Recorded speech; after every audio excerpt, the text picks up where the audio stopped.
সালের 7 এপ্রিল বেনারসে জন্ম হয় ভারতের সেতার কিংবদন্তি রবীন্দ্রশঙ্কর চৌধুরীর। এই রবিশঙ্কর চৌধুরী একক কৃতিত্বে বিশ্বে পরিচিত হয়েছেন ভারতের শাস্ত্রীয় সঙ্গীতে।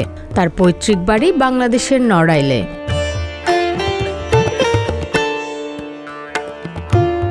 প্রখ্যাত নৃত্যশিল্পী উদয় শঙ্কর ছিলেন রবির বড় ভাই। 8 বছর বয়স থেকে তিনি একই সঙ্গে সেতার বাজানো ও নাচ শিখতে থাকেন। এভাবে 18 বছর বয়সে চলে আসেন ভারতের মাইহারে ভারতীয় শাস্ত্রীয় সঙ্গীতের কিংবদন্তি গুরু ওস্তাদ আলাউদ্দিন খানের কাছে। তিনি সেতারের দীক্ষা নেন তার কাছ থেকে।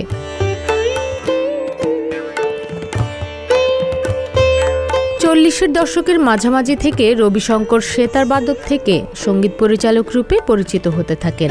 তিনি সঙ্গীত পরিচালনা করেন সত্যজিৎ রায়ের অমর সৃষ্টি, অপুর ট্রিলজির। কাজ করেছেন অল ইন্ডিয়া রেডিওর সঙ্গীত পরিচালক হিসেবেও।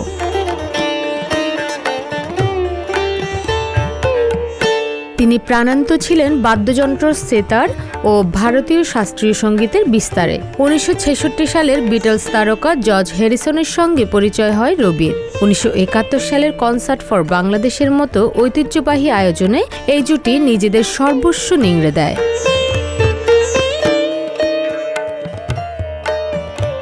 মৃত্যুর কয়েক সপ্তাহ আগেও সেতার পরিবেশন করেছেন ভারতের সর্বোচ্চ বেসামরিক খেতাবজয়ী পণ্ডিত রবিশঙ্কর চৌধুরী।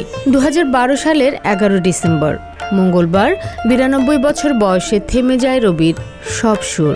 অনন্ত লোকে পাড়ি জমান তিনি। জন্মদিনে তার প্রতি রইল বিনম্র শ্রদ্ধা।